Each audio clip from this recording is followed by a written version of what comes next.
Hello everyone, नमस्कार, राधे राधे। क्या हाल चाल आप सबके। आज से हम लोग अपनी डेमो क्लास नंबर 3 की बात को स्टार्ट कर रहे हैं।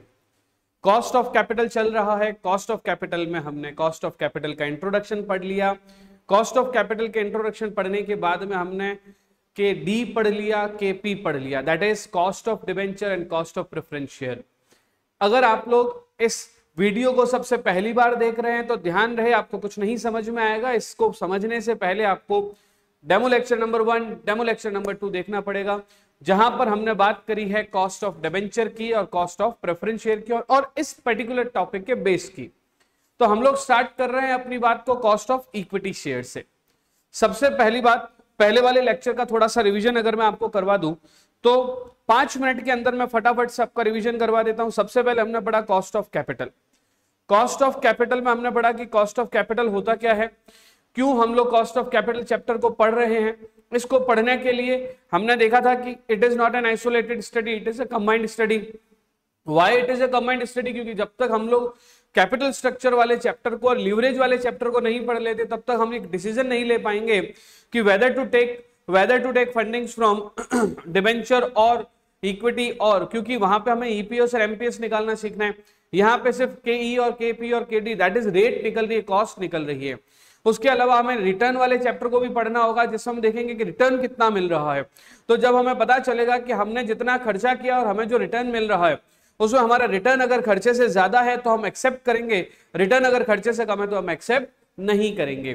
तो कॉस्ट ऑफ कैपिटल में हमने देखा कि कैपिटल यानी कि फंडिंग यानी कि फाइनेंस 3 तरह से आ सकता है, 4 तरह से आ सकता है, equity, preference, debenture and loan. इन 4 तरीके से हम बाजार से पैसे ले सकते हैं। अगर हम लोग प्रेफरेंस से पैसे ले रहे हैं तो हमारे लिए कॉस्ट क्या है? हमारे लिए प्रेफरेंस से पैसे ले रहे हैं तो कॉस्ट है हमारे लिए डिविडेंड। अगर मान लीजिए हम लोग डिबेंचर से पैसे ले रहे हैं तो हमारे लिए कॉस्ट क्या है? हम डिबेंचर से पैसे ले रहे हैं तो हमारे लिए कॉस्ट है interest. When I am saying हमारे लिए, मतलब मैं कंपनी के बिहाफ पर बात कर रहा हूं, मैं कंपनी की बात कर रहा हूं। लोन के लिए भी हमारा कॉस्ट क्या रहेगा? तो अगेन लोन के लिए भी हमारी कॉस्ट रहेगी इंटरेस्ट। सबसे सुप्रीम सोर्स जो पैसे का होता है वो होता है इक्विटी।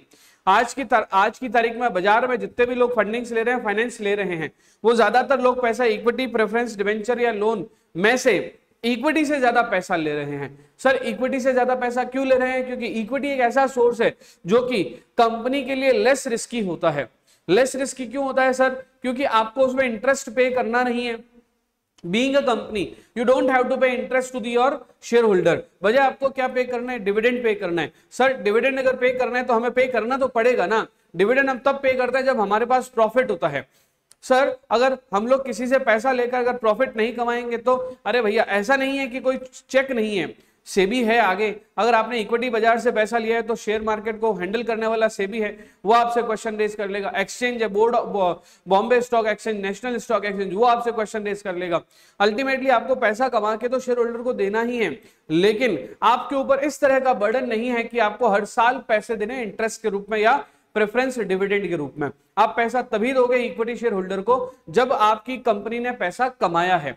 तो सर कहने का मतलब ये हो गया कि जब भी कभी कोई कंपनी बाजार से इक्विटी के नाम पे अगर पैसा लेती है, इक्विटी शेयर होल्डर के नाम पे अगर पैसा लेती है, तो कंपनी को बदले में जो देना पड़ता है उसको डिविडेंड कहा जाता है।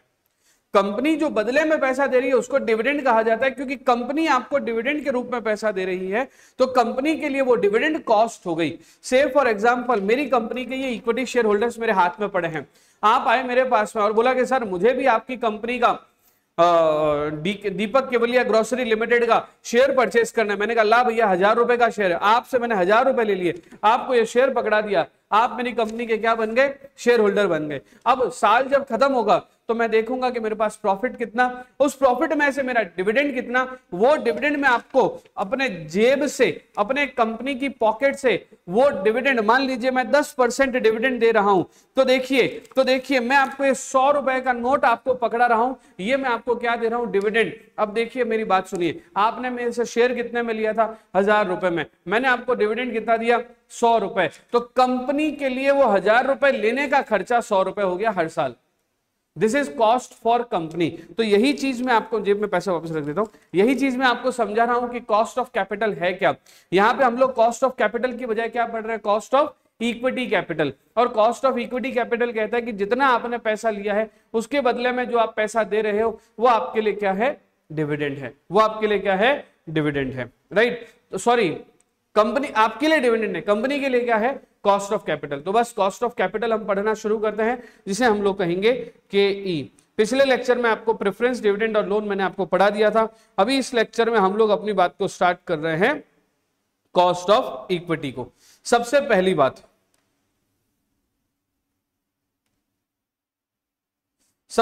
बात, कॉस्ट ऑफ कैपिटल जो है वो एक रिलेटिवली डिफिकल्ट टास्क है, क्योंकि प्रेफरेंस शेयर में आप जिस तरह से लोगों को डिविडेंड दे रहे हो, डिबेंचर में आप लोगों को इंटरेस्ट दे रहे हो, आप इक्विटी में कुछ नहीं दे रहे। सर डिफिकल्ट है तो लोग फिर इन्वेस्ट क्यों करते हैं इक्विटी में? एक मिनट रुको, आपने एक कंपनी खोली, जैसे मान लीजिए आपका नाम है वात्सल्य, अभी वात्सल्य डिजिटैक लिमिटेड करके एक कंपनी स्टार्ट करी। मैं आपसे एक बात पूछना चाहता हूं, वात्सल्य डिजिटैक जो तुम्हारे नाम से तुमने स्टार्ट करी है, मान लीजिए तुम्हारा नाम सोनू, मोनू, सोन, मोहन, जो भी तुम्हारा नाम है, सोनू डिजिटैक लिमिटेड कंपनी स्टार्ट कर दी। मेरा आपसे क्वेश्चन है कि इस सोनू डिजिटैक में, वात्सल्य डिजिटैक में या इस तरह के किसी भी कंपनी में कोई आप इन्वेस्ट करोगे क्या?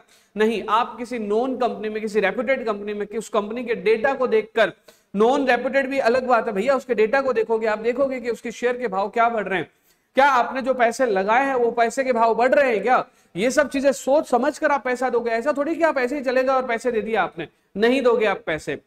इसीलिए कहा गया है कि किसी भी, देखो मेरी बात सुनो, दुनिया का सबसे आसान काम पता है क्या है? बातें करना। और सबसे टफ काम पता है क्या है? किसी से भी पैसे निकलवाना। बातें करना बड़ा आसान है, लेकिन किसी की जेब से पैसे निकलवाना बड़ा टफ है। आप उसको मेहनत करके बहुत सारी चीजें जब तक दोगे नहीं, तब तक वो आपको अपनी जेब से पैसा निकाल के नहीं देगा। तो मेरा कहने का मतलब है कि अगर आप डिबेंचर ले रहे हो तो उसको पता है कि मुझे डिबेंचर का तो पैसा मिलेगा ही मिलेगा और हर साल मुझे इंटरेस्ट भी मिलेगा। आप किसी कंपनी के प्रेफरेंस शेयर ले रहे हो, प्रेफरेंस शेयर कोई कंपनी अगर किसी का प्रेफरेंस शेयर परचेस कर रही है, प्रेफरेंस शेयर में पैसा ले रही है, तो जैसे किसी कंपनी ने पैसे दिए, आपने प्रेफरेंस शेयर लिए, कंपनी को पता है ना कि उसको डिविडेंड देना, और इन्वेस्टर को भी पता है कि प्रेफरेंस पे डिविडेंड मिलना ही है फिक्स रेट पर। तो डिबेंचर और प्रेफरेंस शेयर के केस में fix rate of amount income मिलता है, इसलिए लोग इन्वेस्ट करते हैं। लेकिन इक्विटी में कोई फिक्स रेट ऑफ इनकम थोड़ी मिल रही है। तो कोई भी पर्सन इक्विटी में इन्वेस्ट क्यों करेगा जब तक कि उसको ये नहीं पता चल रहा है कि उसे डिविडेंड जैसा कुछ नहीं मिल रहा है।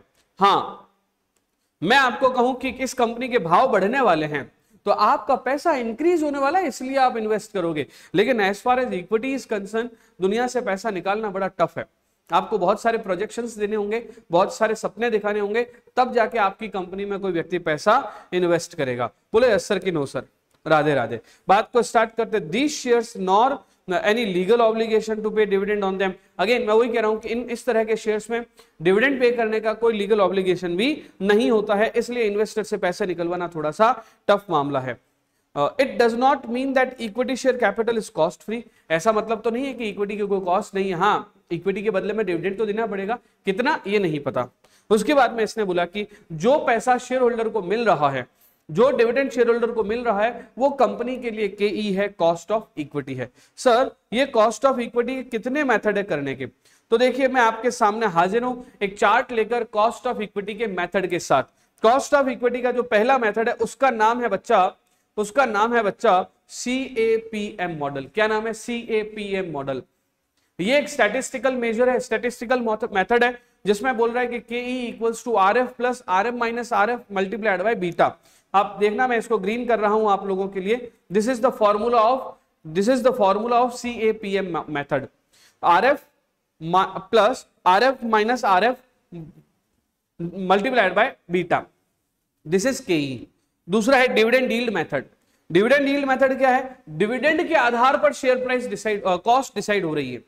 आपकी कंपनी ने कितना डिविडेंड दिया उसके आधार पर जो KE बन रहा है। तो सर इसका मतलब मेन तो मेथड ये वाला ही हो गया। बिल्कुल, this is the main method. मैंने ब्लू टिक लगाया, this is the main method, dividend yield method. दूसरे नंबर पे इससे लिंक्ड एक और मेथड है जिसका नाम है डिविडेंड ग्रोथ मॉडल। अगेन मैं बता रहा हूं, इसका नाम है dividend growth model. Now what is the difference between dividend growth and dividend yield? Dividend growth और डिविडेंड यील्ड में सबसे बड़ा फर्क है कि वो ग्रोथ एस्पेक्ट को डिसाइड चेक नहीं कर रहा है, सिर्फ ये देख रहा है कि डिविडेंड कितना जा रहा है। नेक्स्ट है earning yield method. Earning yield method का मतलब हो गया कितनी अर्निंग आप कमा रहे हो, अर्निंग पर शेयर क्या है, ऑन दैट बेसिस जो मेथड हम चेक कर रहे हैं उसका नाम है ईपी अर्निंग यील्ड मेथड। तो हम आप फटाफट से, आपके सामने बोर्ड है, इसके आप चारों के चारों फॉर्मूला अच्छे से लिख लीजिए। मैंने स्पेस दे दी है आपको लिखने के लिए, चारों के चारों फॉर्मूलाज आप लिख लीजिए। इसका बाइफरकेशन भी आप लिख लीजिए। जैसे इसका बाइफरकेशन लिखोगे अलग अलग चारों, तो आपका ये फॉर्मूला आपके सामने क्रिएट हो जाएगा। उसके बाद हम इसके 1 बाय 1 क्वेश्चन करेंगे। चारों के क्वेश्चन हम एक साथ करेंगे, इसलिए आप फॉर्मूला नोट कर लीजिए। सर पहला फॉर्मूला आप थोड़ा सा एक्सप्लेन कर दो। पहला फॉर्मूला है, मैंने आपको बताया कि RF मतलब रिस्क फ्री रेट, RM मतलब मार्केट पोर्टफोलियो की रेट। रिस्क फ्री रेट कौन सी होती है, क्वेश्चन में दे रखा हो, मान लीजिए गवर्नमेंट सिक्योरिटी की रेट ये है, सबसे ज्यादा जो फ्री होती है वो होती है गवर्नमेंट सिक्योरिटी। तो रिस्क फ्री रेट कौन सी होगी, सबसे पहली गवर्नमेंट सिक्योरिटी की रेट। दूसरे नंबर पे रिस्क फ्री रेट कौन सी होती है, RBI की रेट रिस्क फ्री होती है। उसके अलावा अगर ट्रेजरी बिल वगैरह जो RBI इश्यू करती है वो क्वेश्चन ने दे रखा है तो पोस्ट ऑफिस की रेट रिस्क फ्री होती है। गवर्नमेंट से लिंक्ड सारी रेट क्या होती है, रिस्क फ्री रेट। दूसरे नंबर पे आ गया RM, मार्केट रेट आपको दे रखी होगी क्वेश्चन में, ठीक है। कभी कभी क्वेश्चन में ऐसा भी दे रखा होगा कि रिस्क प्रीमियम। अगर मान लीजिए क्वेश्चन में रिस्क प्रीमियम लिखा है, क्या लिखा है, रिस्क प्रीमियम, तो इस बात का मतलब है RM minus RF, this is known as risk premium, है ना। ये रिस्क प्रीमियम वर्ड दे रखा हो तो मतलब समझ लीजिए कि RM माइनस RF ऑलरेडी दे रखा है। बीटा एक अगेन स्टैटिस्टिकल मेजर है, क्वेश्चन में यूजुअली बीटा दे रखा होता है, बीटा 1, 1.2 इस तरह से कुछ ना कुछ बीटा कोएफिशिएंट करके वर्ड दे रखा होगा, तो आपका के ही निकल जाएगा। अब बात करते हैं डिविडेंड यील्ड मेथड की। सर डिविडेंड यील्ड मेथड थोड़ा सा समझा दो। मान लीजिए कि मैं फिक्स कर दूं कि आपको हर साल 10 रुपए डिविडेंड दूंगा ही दूंगा, तो डिविडेंड हो गया 10 रुपए। मेरी मार्केट प्राइस कितनी है, मान लीजिए उस वक्त मार्केट प्राइस मेरी है 110 रुपए, तो 10 डिवाइड बाय 110 इंटू 100 मेरा के ही आ जाएगा। लेकिन अगर मैं ग्रोथ भी कंसीडर कर रहा हूं कि इस साल मैं 10 रुपए दूंगा, अगले साल 12 दूंगा, फिर 15 दूंगा, फिर 20 दूंगा, यानी कि हर साल मैं बढ़े हुए रेट से डिविडेंड दे रहा हूं, तो ऐसी कंडीशन में DPS अपॉन MPS इंटू 100 मैं ग्रोथ कितनी कंसीडर कर रहा हूं, जी है कितना, मेरा ग्रोथ रेट है कितनी, वो इसमें और मेरी ऐड हो जाएगी। उसके बाद में आता है DPS upon MPS into 100 plus G. उसके बाद में आता है अर्निंग यील्ड मेथड। अर्निंग का मतलब होता है कि शेयर होल्डर कितना पैसा कमा रहा है, शेयर होल्डर एक शेयर पे कितना पैसा अर्न कर रहा है, उसे मिल रहा है या नहीं मिल रहा है सेकेंडरी, क्योंकि जो कंपनी के मालिक है उनको कंपनी का पैसा मिलना है। तो आज शेयर होल्डर मान लीजिए कि 10 रुपए पर शेयर अर्न कर रहा है, कैसे निकलेगा, जो कंपनी का प्रॉफिट आएगा, टैक्स वैक्स देने के बाद में जो फाइनल अमाउंट बचता है, डिवेंचर का इंटरेस्ट दे दिया, टैक्स दे दिया, प्रेफरेंस शेयर का डिविडेंड दे दिया, अब जो बच गया वो किसका होगा, वो अर्निंग किसकी होगी, वो इक्विटी शेयर होल्डर की होगी। तो मेरे प्यारे बच्चों, इक्विटी शेयर होल्डर की जो अर्निंग होगी उसको EPS कहा जाता है, अर्निंग पर शेयर। कैसे निकालेंगे, total profit divided by number of share is known as earning per share. EPS upon MPS into 100 करेंगे तो आपका आ जाएगा KE, that is from earning yield method. ये था आपका एक छोटा सा चार्ट जहां पे सब बातें लिखी हुई है, आपने देख लिया होगा। यहाँ पे दो बार सेम लिखा है, यहाँ पे सेम का मतलब है कि DPS का सेम और यहाँ पे MPS का सेम। मुझे लगता है कि आपको अच्छे से समझ में आ गया होगा। अब हम इसके क्वेश्चंस करने शुरू करते हैं। आइए अभी के अभी, नीचे इसके बहुत सारे क्वेश्चंस दे रखे हैं। अरे कहाँ जा रहा है राजा, अभी तो क्वेश्चन आंसर खेलने हैं हमें। Yes, question number I think 7 से शुरू होते हैं।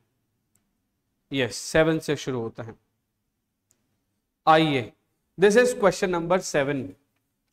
क्वेश्चन पढ़ने से ही पता चल जाएगा आपको कि क्वेश्चन किसका है। Calculate the cost of equity capital for company whose risk free rate. अरे भैया, क्वेश्चन में जो गिवन है वो पहले लिख दो। गिवन क्या है, RF कितना है, 10%, क्योंकि रिस्क फ्री रेट कितना है, 10%। Equity market return 18%, RM 18%। Beta, जैसा कि मैंने आपको कहा था, बीटा यूजुअली क्वेश्चन में दे रखा होगा 0.5। फॉर्मूला लगाएं, फॉर्मूला क्या है इसका, K E equals to R F plus R M minus R F multiplied by beta. ठीक है, आर एफ कितना है 10, आर एम कितना है 18, आर एफ कितना है 10 और बीटा कितना है 0.5।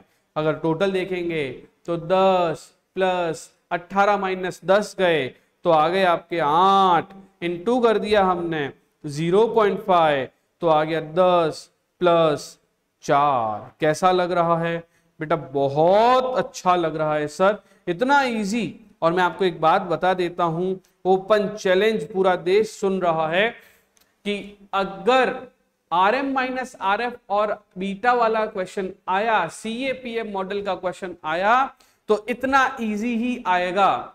और सुनो, कभी कभी ऐसा हो सकता है कि रिस्क प्रीमियम वर्ड दे दिया जाए, तो भैया जब रिस्क प्रीमियम वर्ड दे दिया है तो R M minus R F को रिस्क प्रीमियम ही कहा जाता है।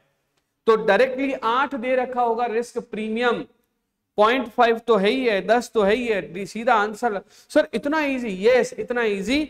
और ऐसा क्वेश्चन, इस तरह का क्वेश्चन कई बार आ चुका है। क्लियर है?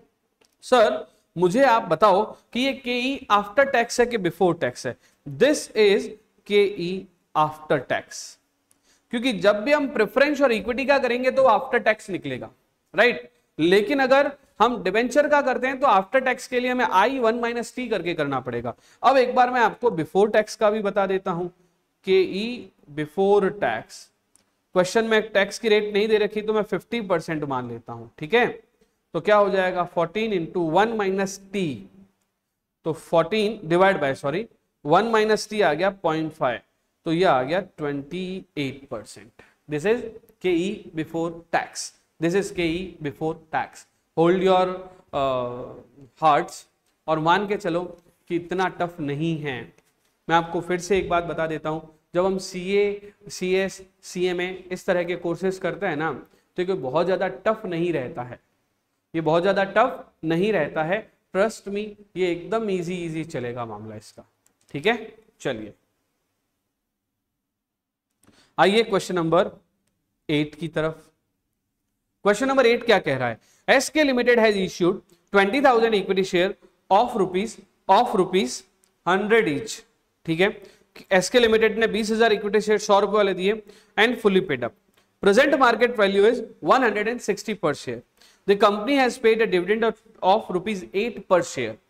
Find out cost of equity capital. मुझे बताओ, डिविडेंड है, मार्केट प्राइस है, ग्रोथ रेट नहीं दे रखी है, मतलब फॉर्मूला किसका हो गया? ये क्वेश्चन हो गया डिविडेंड यील्ड मेथड का। किसका क्वेश्चन हो गया? डिविडेंड यील्ड मेथड का। और फॉर्मूला क्या आ रहा है? फॉर्मूला आ रहा है कि E equals to DPS upon MPS into 100। तो क्वेश्चन में गिवन क्या क्या है? गिवन है आपका DPS गिवन है। कितना गिवन है? देखो यहां पर 8 रुपए पर शेयर, रुपीज 8 पर शेयर। MPS गिवन है, कितना गिवन है साहब? 160 पर शेयर। DPS है, MPS है ना। फॉर्मूला में लगाएं? बताओ भैया, फॉर्मूला में लगाते हैं। ये लगा लिया मैंने फॉर्मूला। DPS कितना दे रखा है? 8। MPS कितना दे रखा है? 160। इंटू क्या कर देंगे? 100। 8 इंटू 2 20, 20 और ये 5। तो क्या मैं कह सकता हूं कि ई आफ्टर टैक्स, के ई आफ्टर टैक्स कितना आ गया? 5%। ठीक है। अभी सर के ई बिफोर टैक्स भी बता दो। ये लो साहब, ये लो, पकड़ो जल्दी से। K E before tax 5 whole divide by 1 minus tax rate that is 10%। तो क्या मैं कह सकता हूं के ई बिफोर टैक्स इज 10%? बोलो साहब, के ई आफ्टर टैक्स भी हो गया और के ई बिफोर टैक्स भी हो गया।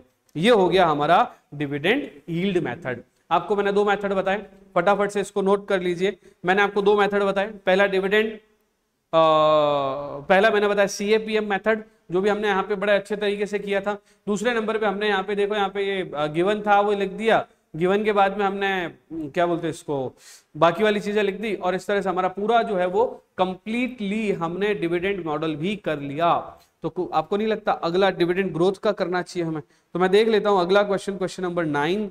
क्या इलस्ट्रेशन 9 डिविडेंड ग्रोथ का है? नहीं है, डिविडेंड ग्रोथ का नहीं, डिविडेंड ग्रोथ का नहीं है। क्वेश्चन नंबर 10 देखते हैं। Yes, 10 question is growth, growth से रिलेटेड क्वेश्चन है। ठीक है, ये थोड़ा सा बड़ा क्वेश्चन है, इसको करने में थोड़ा समय लगेगा। बड़ा इसलिए क्योंकि एक ही क्वेश्चन में 3-4 क्वेश्चन है, राइट। तो हम पहले क्वेश्चन को पढ़ते हैं आराम से, तसल्ली से, फिर उसके फॉर्मूला को लिखते हैं, फॉर्मूला को लिख के बाद में फिर गिवन जो है वो लिखते हैं, गिवन को लिखने के बाद में हम इसके आंसर को लिखते हैं। तो आप लोग तैयार हैं? क्या मैं शुरू करूं? यस, पढ़ते हैं क्वेश्चन को। तो क्वेश्चन नंबर 10 क्या कह रहा है? The average rate of dividend paid by S K limited for last 5 years is 21%. Earning of the company have recorded growth rate of 3% per annum. साहब, जब ग्रोथ की बात आ गई तो ये मान के चलो कि मेथड का नाम होगा dividend growth method.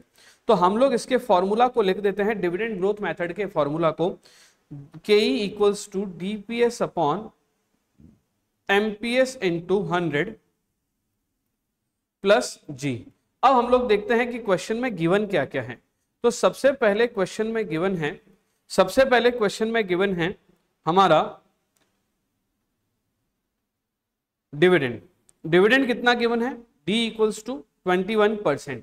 Dividend per share नहीं दे रखा है, परसेंटेज दे रखा है, हमने परसेंटेज लिख लिया। ठीक है, आगे क्या दे रखा है?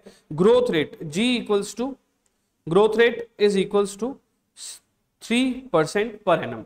उसके बाद इसने बोला market value is estimated to MPS equals to 105। ये तो पूरे क्वेश्चन का हमारे पास में डिटेल आ ही गया यार। जब हमारे पास में पूरे क्वेश्चन का डिटेल आ गया तो हमें कुछ करना ही नहीं है। DPS कितना दे रखा है? क्योंकि देखो आगे इसमें हमें और कुछ दे नहीं रखा। अच्छा, 21% दे रखा है, परसेंटेज हमेशा फेस वैल्यू पे होता है। तो इसका मतलब ये हुआ कि DPS dividend per share is ₹21 ही है, ध्यान रखना। ठीक है, तो हमने निकाला 21 divided by 105 into 100 plus G कितना है? 3%। सर आप ऐसा लिखते हो, हमने कई सारी बुक्स में देख रखा है कि ऐसा ना लिख के बुक्स में क्या कर रहे हैं कि D अपॉन P इंटू 100 लिखने के बजाय प्लस G कर रहे हैं। तो भैया पहले इंटू 100 करके प्लस G करने से फायदा क्या वो समझना। इंटू 100 करते ही हमारा परसेंटेज आ गया लेफ्ट साइड का, मतलब डिविडेंड का परसेंटेज आ गया, और ग्रोथ भी परसेंटेज में दे रखे। परसेंटेज दोनों वेरिएबल सेम है तो हम इसको आराम से ऐड कर सकते हैं।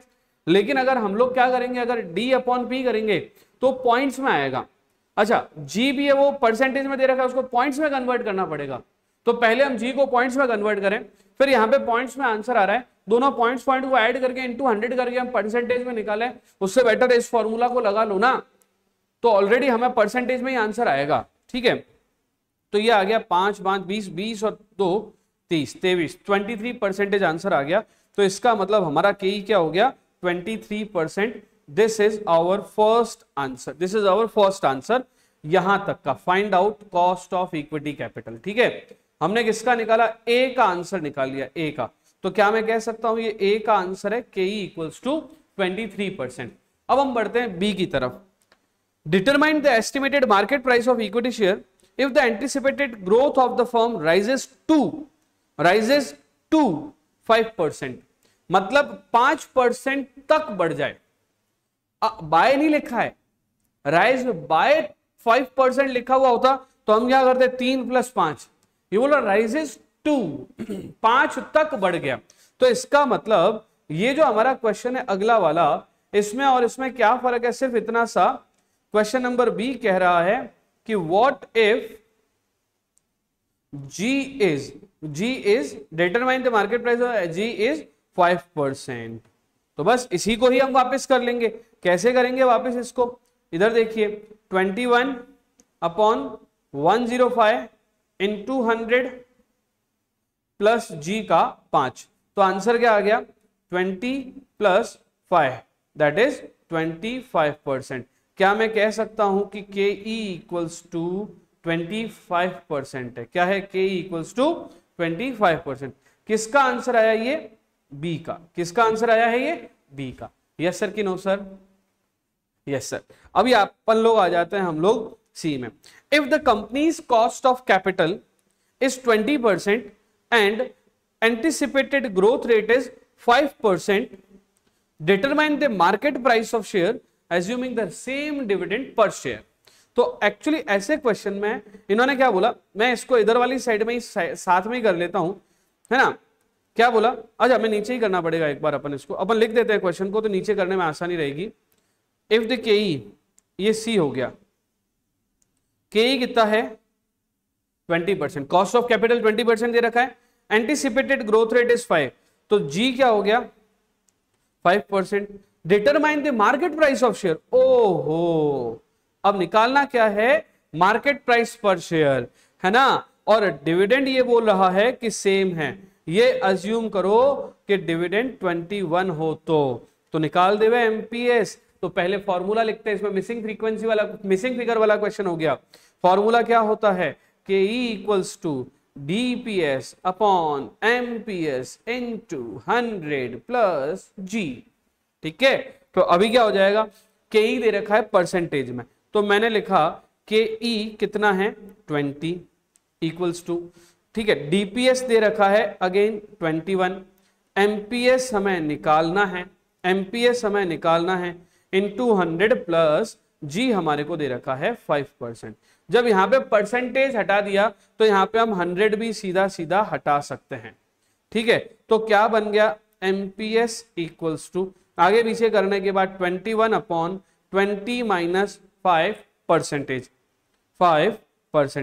तो क्या निकल गया हमारा, एमपीएस इक्वल्स टू 20 अपॉन 15%। चलाओ अपने अपने कैलकुलेटर, पार्थ कैलकुलेटर चलाओ और आंसर पाओ।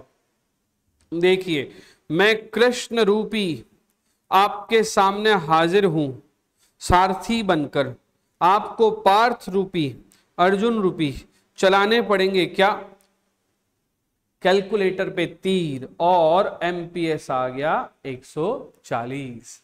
ये था हमारा के ई का डिविडेंड ग्रोथ मॉडल का बड़ा वाला क्वेश्चन।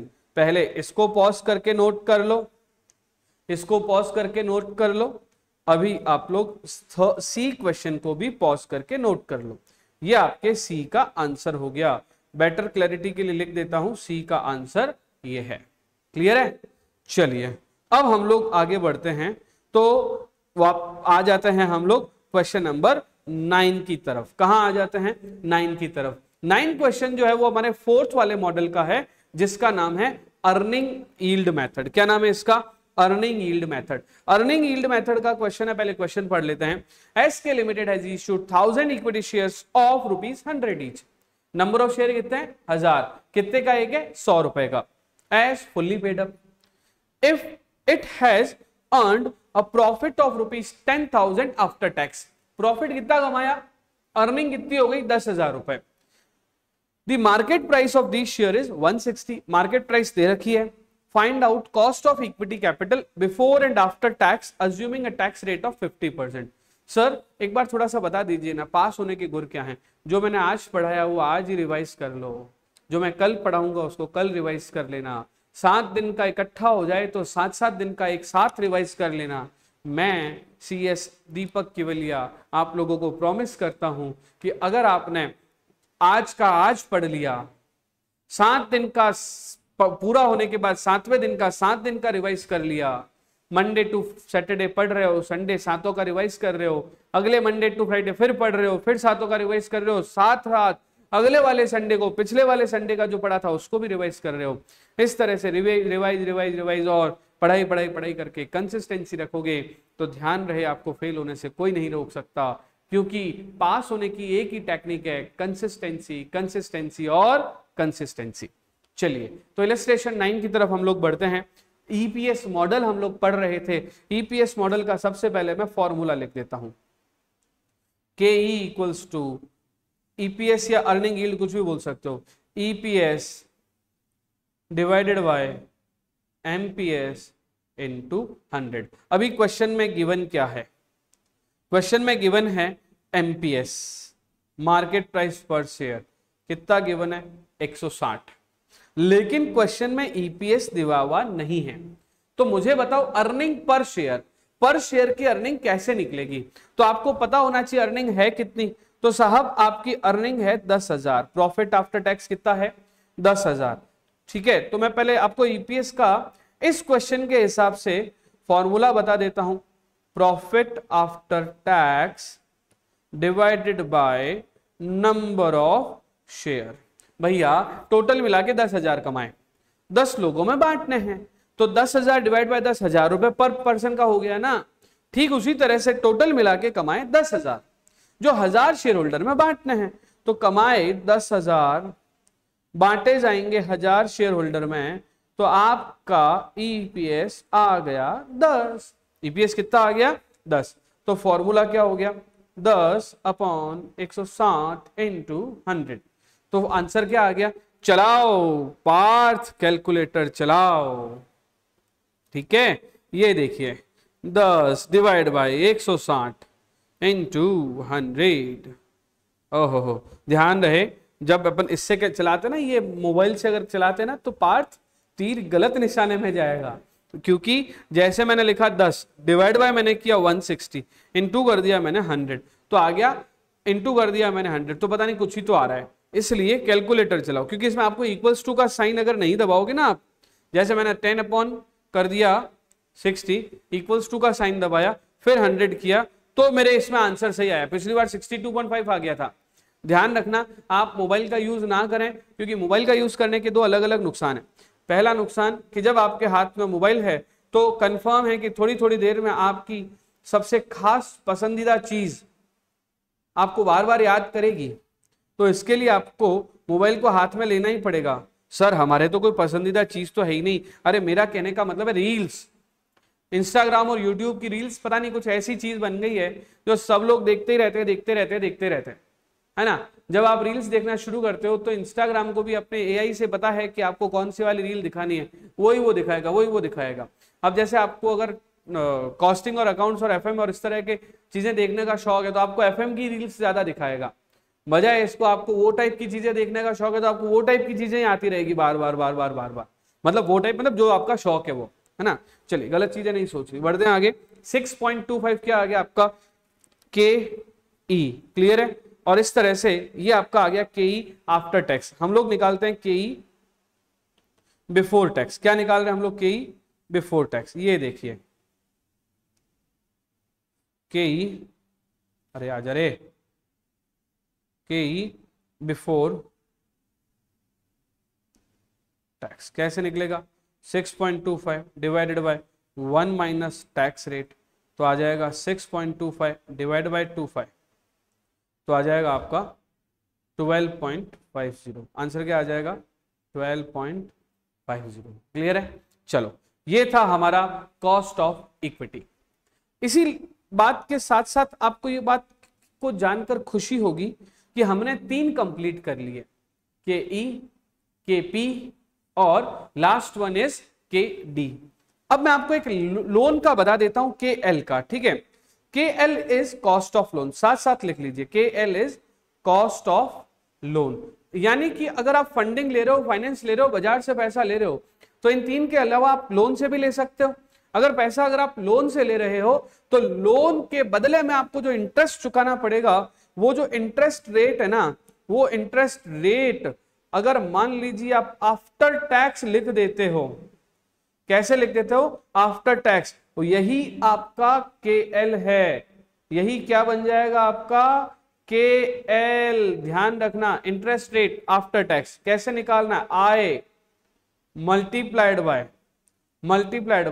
1 minus T.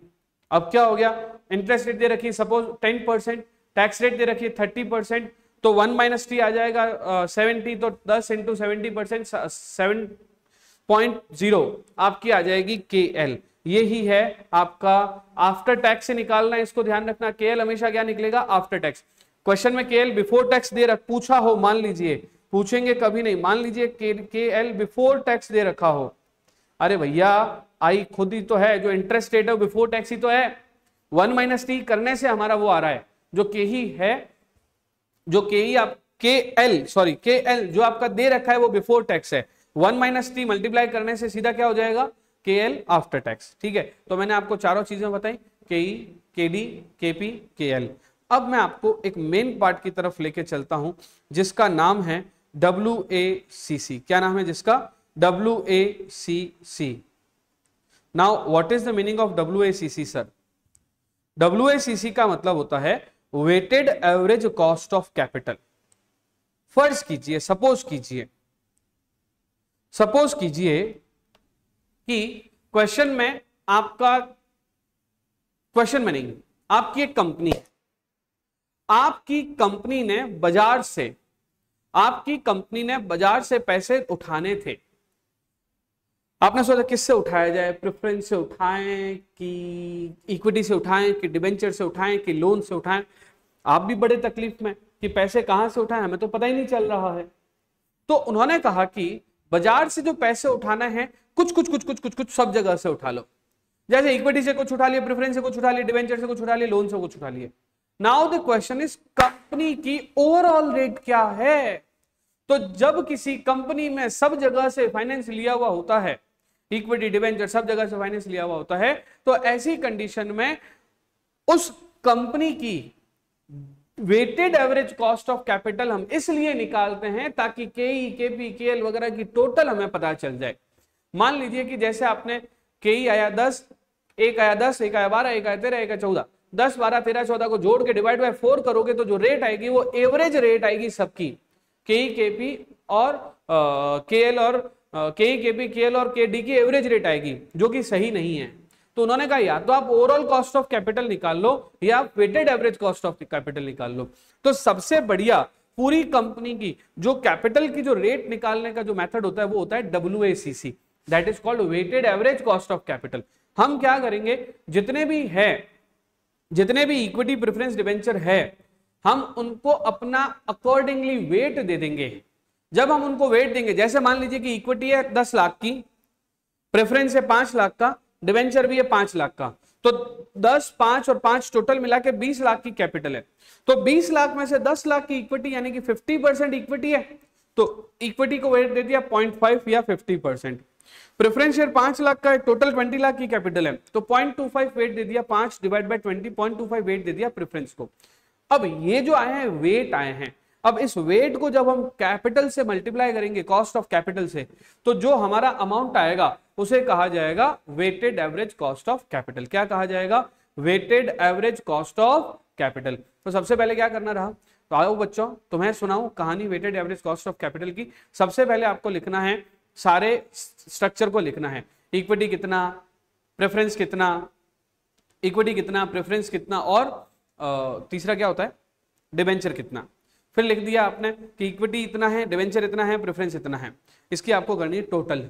फिर टोटल में इक्विटी का पार्ट कितना, टोटल में प्रेफरेंस का पार्ट कितना और टोटल में डिबेंचर का पार्ट कितना, सबका पार्ट आ जाएगा। अब वेट, जो इसको कहा जाएगा वेट, अब इसके अगेंस्ट में आपको लिखना है सामने कॉस्ट ऑफ कैपिटल। वो लिखते ही आप उन दोनों को मल्टीप्लाई करोगे और ऐड कर दोगे तो आ जाएगा weighted average cost of capital. आइए यहाँ पे समझते हैं इनको।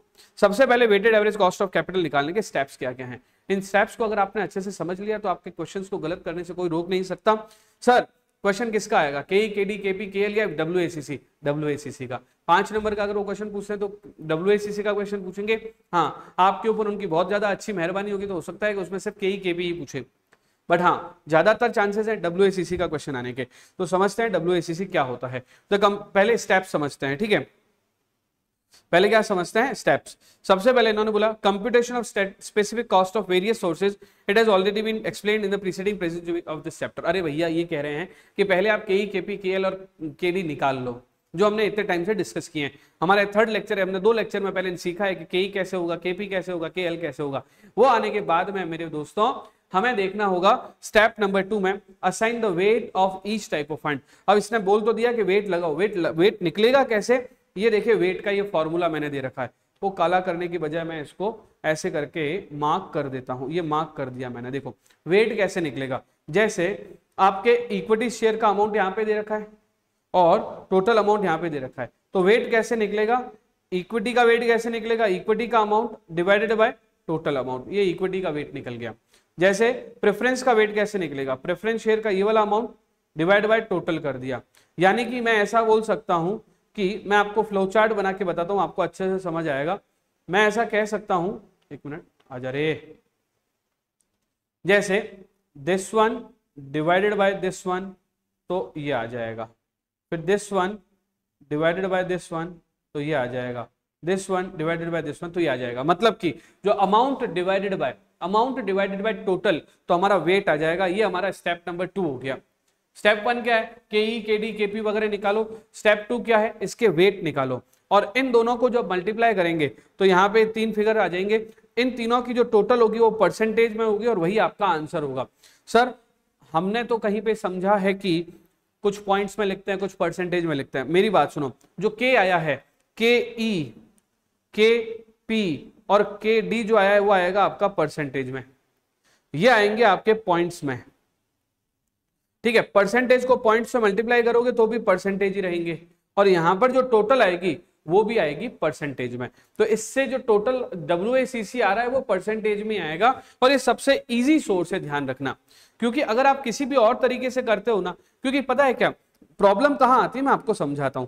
मान लीजिए मैं कहूं 20% है, तो 20% को हम लोग डिनोट करते हैं 0.2 से, लेकिन अगर 7% है तो हम लोग उसको 0.7 से डिनोट नहीं करते हैं, 0.07 से करते हैं। तो कई बार बच्चा ये बीच वाला जीरो लगाना भूल जाता है, इसकी वजह से पूरा आंसर गलत हो जाता है। तो मैंने पहले से ही ये बात समझ के रख ली है कि जो कॉस्ट ऑफ कैपिटल है वो परसेंटेज में निकाल लो, वेट है वो पॉइंट्स में निकाल लो, तो आंसर अपने आप किस में आ जाएगा, परसेंटेज में। क्योंकि आपने मान लीजिए कॉस्ट ऑफ कैपिटल को परसेंटेज की बजाय पॉइंट्स में कन्वर्ट किया, और कॉस्ट ऑफ कैपिटल कहीं पे 6 आ रखा है और आपने 0.6 लिख दिया, 6% है और 6% को 0.6 लिख दिया, तो वो 60 के बराबर हो जाएगा और आपका आंसर पूरा गलत हो जाएगा। क्योंकि 6% इज नॉट 0.6, 6% इज 0.06।